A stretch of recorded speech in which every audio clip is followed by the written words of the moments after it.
evening to you all from all corners of the world, from all the corners of Soweto, Johannesburg, Gauteng, and Africa at large. Welcome to Sakum's restaurant, where you can get proper, and I really mean proper home-cooked meals, proper traditional South African food. Welcome to the Sello Maake and Ncube Foundation's Fathers and Sons Conversation on Gender-Based Violence during the 16 days of activism for no violence against women. Please follow us on on the hashtags on Twitter, hashtag #MKN_Sons Changing Attitude, hashtag #MK_Sons Change is Possible, hashtag #MKN_Sons Do Good to Be Good. Commit daily to change behavior, to change your behavior. Today, our guest is Mmusi Maimane, and we are going to be talking about how to start imagining an ideal society without gender-based violence. Mmusi, I'm doing these conversations with my sons. This is my eldest son, Neo. This is my fourth child and third son, Lindo. And I just thought, it is so important during this period to start having conversations with our children, with our sons, and because our sons are the future men. And if we don't pass on the DNA of good social behavior, we know what is it that we are going to get. Some of us, where that thing was not passed on to us. Sure. And we really need to start recreating a DNA of good social behavior. When we look at our society, you realize what some work, and not just some serious work, has got to be done. Yeah. What is your take, Mmusi? No, well, it's great. It's great. It's great to be here at Sakumzi, one of my favorite places to come to for all South Africans. And I look forward to the day where I can bring my son, because they consume alcohol here. It's too little to bring. If I brought him here, it would contribute to the problem, not help the problem. So one day when he's of drinking age and he's 18, I will certainly be here to make sure that at least we can have a dialogue. And Sello, I celebrate the work that you are doing. I think it's important for South Africans like yourself, who Mudimu saw it fit to give you platform, give you a powerful voice. I think South Africa's favorite voice and favorite face. Thank you. And God has given you that platform to be able to help shape what I think society needs to have a conversation with. So it's my great honor and privilege to be here tonight. But I think, in thinking deeply about the subject, it's not an accident that we are having it in Soweto. Yeah. And the reason I say that is because sometimes we need to reinterrogate the history of Soweto. Soweto, the southwest township of Johannesburg was established precisely to sit on the periphery of mining in Goli. And no one can deny the fact of the contribution of mining to the fragmentation of our society. I think and part of it is not just a history of apartheid, it's a history of colonial history, where men were requested in their numbers to leave home, forget their families, and to come and live here in hostels. You can't deny Meadowlands Hostel, you can't deny Dobsonville hostels, you can't deny those hostels. What those hostels did is they took fathers from sons. And what they furthermore did is they allowed our society to say, when we're dealing with a different crisis, in the discovery of the HIV virus in the late 70s, early 80s, and the spread thereof in the 90s meant that all you needed to do was to get an infected prostitute in the middle of those hostels, and it would spread like wildfire. Tonight, the conversation is about gender-based violence, and whether I like it or not, the wound of the African son and in our nation is the fact that for many of them, they were raised without the presence of a father. partly because of the economics, but also equally so because of the politics. We are in the same street where legends like President Mandela spent much of their time. But what cannot be deniable is the fact that even within their own family structures, Ndate Mandela wasn't there with their own kids. Why I raise that as a starting point is this, is that when you compare it statistically, for an African child, the percentage of children growing up with both parents, that number sits below 30%. For white children, that number sits close to about 70%. Now, it doesn't mean that violence doesn't take place in white homes. All it simply means is that the transferring of values generationally is far easier in that context than it is in an African child's context. That's one. And the second issue is the economics behind it. You can't deny, Jorge, when fathers left to come and work within a mining context where they earned insufficient money, that poverty became part of the fabric of society. It means our mothers and women in this country had to give up their right to be educated so that they can raise children. Now, let's imagine what that family looks like. It means globally, if you want to empower a society, empower women. South Africa, we have a history of men not being at home, disempowered women. You have economic problems in the fact that many people are not earning enough money. So a pregnant woman, if you go to communities like the Northern Cape, etc., you can't deny alcohol played its factor. I come back to the issue of mining again, because people were being paid with alcohol. So now you are describing, so let's talk, when we talk about a typical home, we're talking of a home where the father is not there, the mother is having to work hard, alcohol is a feature of society. Those combinations together naturally are going to result in violence. So when we want to fix our society, let's ask ourselves, what are we doing about helping men stay at home? Even today, even right now as we speak, more than half the children who are registered at Home Affairs at birth are born to single mothers. When a person makes someone, of the females who are there, many of them have got children. When you ask the question, where are the fathers around here? They are not around. So the net consequence of that issue is that you've got mothers raising children, young boys not being at home. We are replicating that thing of absent fathers. And the natural effect of that, with the proliferation of alcohol, unemployment, disempowered women, we are replicating that for generations to come. If we're going to fix our society, let's ask the very basics. How do we make sure families somewhat stay together? How do we make sure we stop the spread? Alcohol must be consumed responsibly. But how do we change our mindset, bro? You know, I mean, one of the things that I've been frank about, the one thing is that I personally wasn't raised by my biological father. But I experienced paternity through my stepfather. And that bothered me as I was growing up. And somehow I said to myself, when I grow up, I'm going to make sure that I look after my children. But I don't think, that thought was well dressed and what that meant, And I think because my father wasn't present, maybe what I need to do is be present in my children's lives. And I did that. But one thing that I experienced, because I never married the mother, but I was just present. And I think absent fatherhood also now took another thing for me, another, meaning or direction. Because one day, dealing with my son, I learned he's got 4 girlfriends, but at that time I've got 4 children with 4 different women. You know what I mean? Yeah. So as they say, the apple falling from the boma. But I took my son down. I set my son down and said, "Hey, out here, you're going to number 3 forward." No, we are.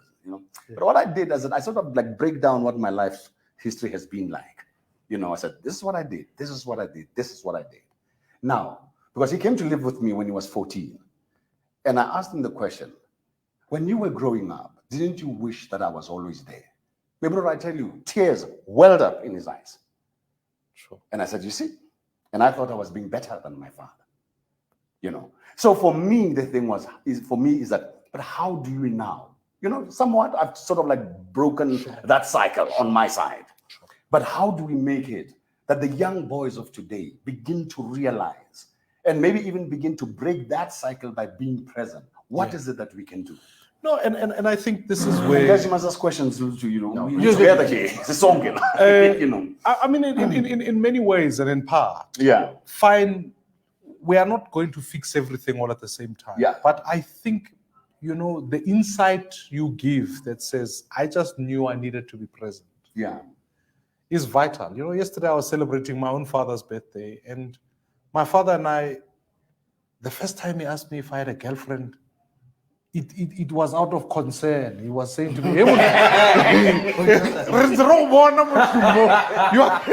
getting older. What's going on? You understand? That like as if there's a problem. So, and we never sat down, perhaps maybe in that conversation about this is how you treat a woman. This is all of these things. And you need to create the conditions upon which. So the first thing, as I think, Corey, as men broadly in South Africa and society, it's incumbent upon us to think of ourselves and say, where are the young people in schools that we can sit down with and begin to offer some sense of mentorship? Because whilst I accept our society doesn't work in the way that it should, but young people have no one that they can ask tough questions to. As men, it becomes important that who I invite in my space. You can't convince me, or I am going to sit with my son and say, Bona or I'm behaving like this. But coming into the house is that uncle that we all know is beating up his wife, is doing all sorts of things. And then we say there is a point at which I'm going to play a significant role in my son's life until 16. When he leaves at that point, he's going to have other adults around him. And if I don't selectively think about who those adults are now, whether it's at church, whether it's at a soccer club, whether it's whatever, he must know. If his coach is treating him, is communicating values that are inconsistent with mine, we must begin to fix those. So in part, there's a conversation to be had. Yeah. But the second part is, I think schooling is a vital component.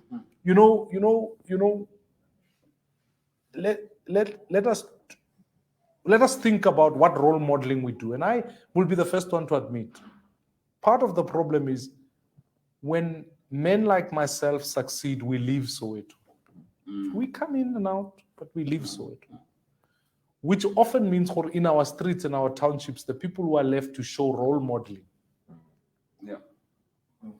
are people who are people who believe women are products at times. And I'm generalizing, but we need to stick it out.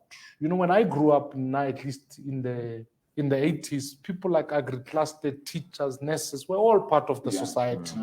And you could engage with them because at the same time, they couldn't live elsewhere. No, we've got to reimagine our society and say, who are the role models who are living in townships, and give that dignity to townships so that it's a home for teachers, nurses, professionals, all of that.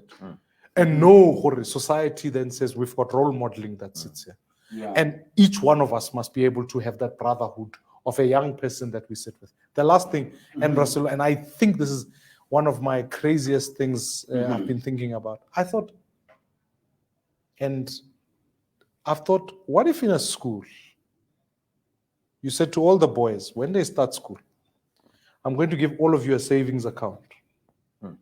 As any parent, or you can do this, we put money into that account. Every child knows. When you get to matric, you can get this money. And we know financial instruments, we can raise that money so that it goes forward. When you finish school, that money is available for you. But the only way you can get it, you got to stay school, you got to finish school, you can't get anyone pregnant, and all the women in your class must vote that you deserve to get that money. I like that. That would be an interesting one. Suddenly, because there is a behavioral psychology that says we must have loss aversion. Human beings are designed that way. They fear losing 100 rands more than winning 100. So you put it in before young boys. You say to them, it's there. They are from grade 1. Why born? Say it's there. But the only way you're going to get it, I'm telling you, suddenly behavior, they've got a prize at the end with which they must work towards. And females are then accountable to say, I'm gonna watch your behavior. Because there's at the same time, and I don't want to say this because this is such a serious issue. There are certain, I've heard it said, I've had to even correct. I also am a father to 2 girls.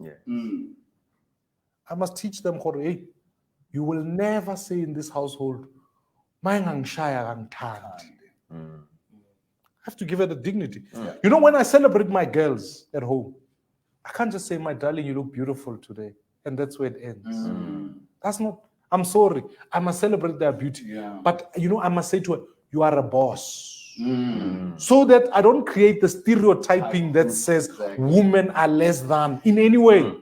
You know, talking about schooling, there's another thing that an analogy that I always make, or an example, that from grade 1 to grade 12, you know, you're getting prepared for me to be a cog in the economic machine, go to varsity, you know, to heighten that preparation, you know, and then after you've completed your degree, then you go to work. And now the ultimate role that you have to play as a man or a woman is that you are either going to be a mother and be somebody else's wife, or be a father and be somebody else's father. But that, for all your life, everything, for the certificates that you got, you had to go through the course. But marriage is the one course where you get the certificate. Before you complete the course, you arrive. And then you are now finding yourself. I mean, and if you take that person who is an accountant or whatever, any problems of the world, he can solve. But when it comes to the home, because there wasn't any preparation. And now I'm wondering, can we have a situation where the preparation of the very ultimate role that you actually end up playing for the rest of your life, and which has so much responsibility, but you haven't been prepared for? Guys, so, But I think I must commend you on having started these conversations at a very young age with us. You know, because if there's one thing about my father, he's always created a space where we can talk about anything and everything. He's always said, if there's something that you feel you want to talk about, but you're not really sure whether you can, that is the very thing that you should come to me and speak about. You know, because I remember I tested this theory. I think it was 14. I was 14. 13, 14. You know, and on the radio. So he said he purposely put the radio. We'll be playing. You know, Fridays. You know, between 11 and 12. It's sex talk. You know, one thing that I used to do because of, you know, being Sello by Chimroka, you know, I would actually make sure that I go early, you know, to go buy grocery. You know, and then so that when they are coming, I'm getting out. Know? And that's what I did. And when we got into the car, it was between 11 and 12, and the conversation was going back to you. So it was a sex talk. You know, so I remember hearing. And you remember the urologist? Who's that? Dr. Eve. No, the urologist. With this person, and he was going on. You know, go ahead. You know, he was talking about ejaculation. So I'm like, yo, what's this word? You know, I heard everything else, but you know,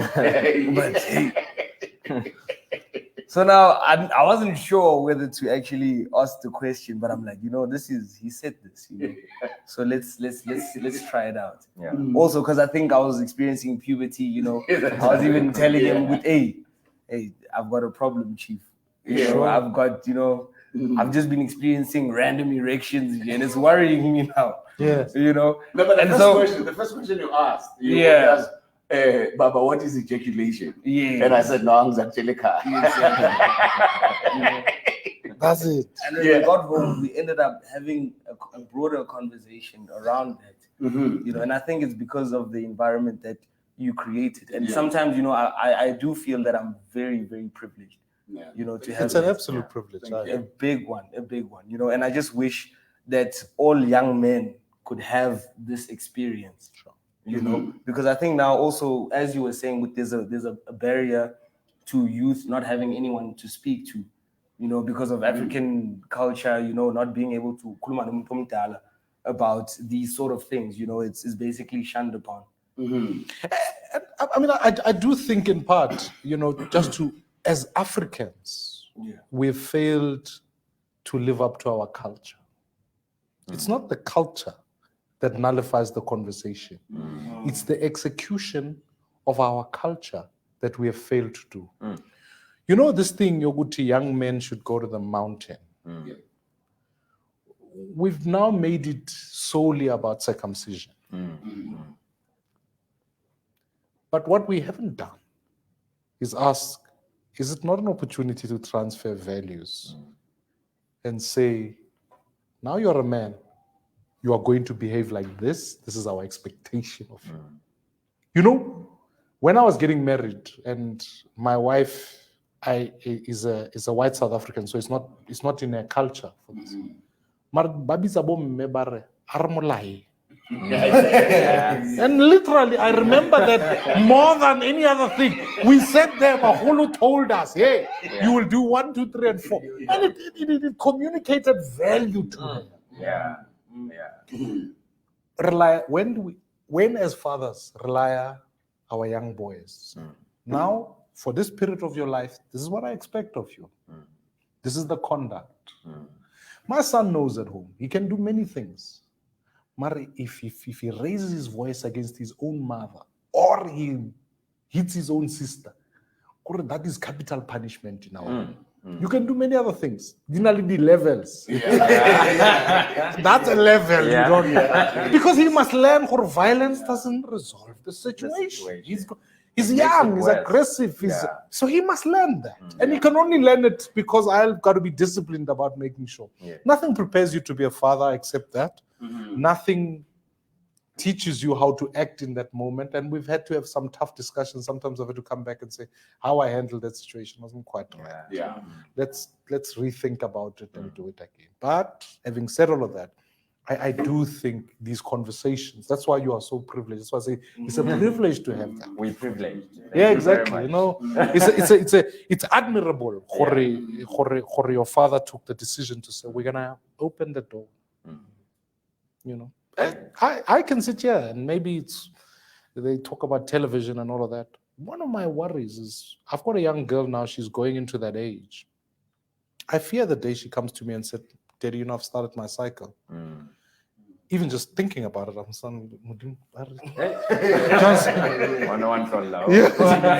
yet my reaction to that situation is going to be important to affirm her or not affirm her.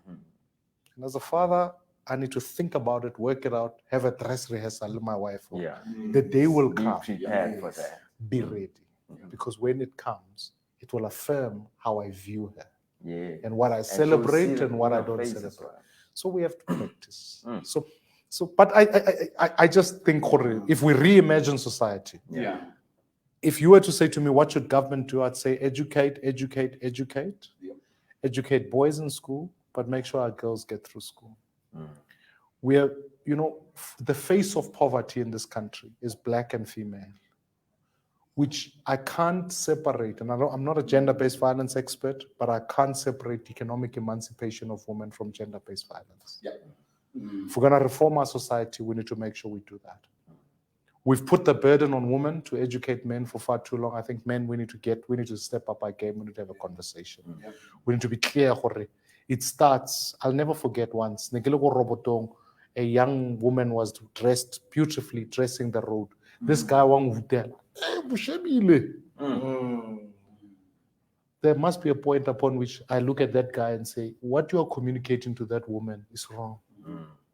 But how many times do we not only have conversations with our sons, but around Kokasi, Kopra, and say, Mfanagit, we don't talk about women, we don't talk about women like that. It's dishonoring to them.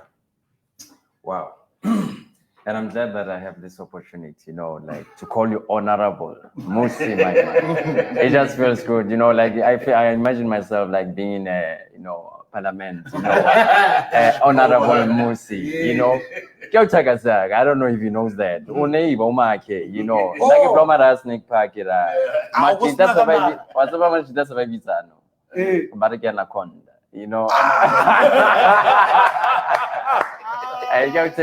gotta, maybe some time. Hey, so. But yeah. I think, but nobody's that exists.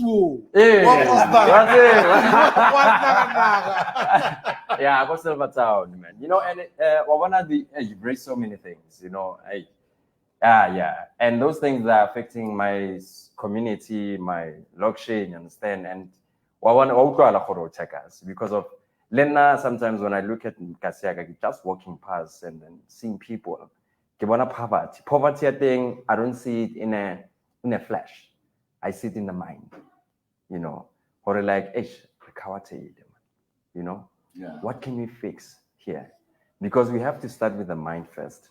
Because now feeding somebody food, you're not helping that person. Yeah. Because now he's still gonna come back to you and ask for more.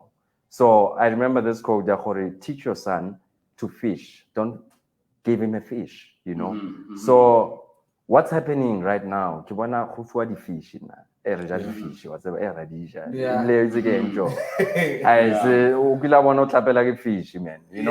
And fish is what is happening to our community. Yeah. Can we fix that? Can we help that? our community? Absolutely, man. Absolutely, Yeah. absolutely. I mean, one of the things we've lost. You know what? No. We educate towards that time. When it's getting all referee's optional time. It up, Yeah. And here's the thing, and here's something that we're so good at. We're so good at coming up with catchphrases. We're going through a pandemic. And as we're going through this pandemic, then gender-based violence spikes. And we latch on to the word pandemic and we say we put a shadow pandemic. But here's what we did. When we discovered that we have got a pandemic, we started implementing protocols, to try and minimize the spread of this disease. Where are the protocols of GBV? And that's the question I'm asking. Where are and how can we even begin to start thinking up the protocols that will help us to deal with gender-based violence? One of the protocols, learning from a previous virus of HIV, we insisted on is, remember we ran a whole testing thing. Go get yourself tested. We had a big thing. Everyone must go get tested. Everyone, and HIV was a big stigma. People just, even still today. But we've gotten used to it. Now, let me give you, Brazil, I want to give you a very practical example. Last week I went to the police station. Must be, when you say go test, I said, I want to find out if I'm on the sexual offenses register. So I went to the police station. I said, Kopalen check in there. They did a name check. Fortunately, I wasn't in the criminals list. They said for you to check whether you're on the sexual offenses register, so the fingerprint, we must post it to Pretoria, you must pay 150 rand and all of that. I thought, and it will take us 6 weeks. I thought someone could be a rapist and we'd never know. So when you say what are some of the protocols, that must be an immediate thing. Government has failed us in this regard. It must be immediate. That thing must be public.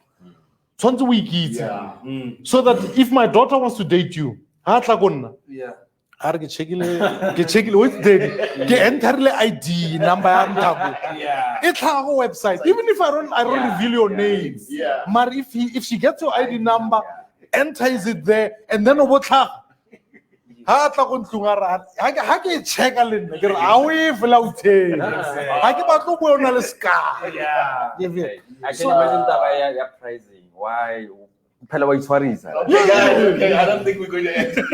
you know, so that it must be just common, Bon, absolutely. you know, common conversation. Conversations. Maimane, thank you for honoring us with your presence, you know, and honoring us with amazing thoughts and things to take home, and how to find a way of reimagining this society, you know, a utopia of some sort, you know, because where we are now, it is very difficult. Sure. It is painful. When we look where our children are going to be inheriting a violent society, we've got to find setting up, you know, those little protocols, you know, of social, of behavioral change. Thank you very much. And boys, thank you very much. Well, you've seen for yourselves. We've come to the end, and it's always nicer, you know, when it's right at the end. It's like even when you're eating meat, you know, you know, the nearer the bone, the sweeter the meat. And basically, we were just coming to that sweetness of conversation. But the major thing that we're coming out of with this conversation is that, and it's a repetition of what was said by Ihasheli Mhlobo, what Mawindota, ufanele uzinuka amakhwapha. It is time to self-reflect. It is time to self-correct. It is time to design a society that we want.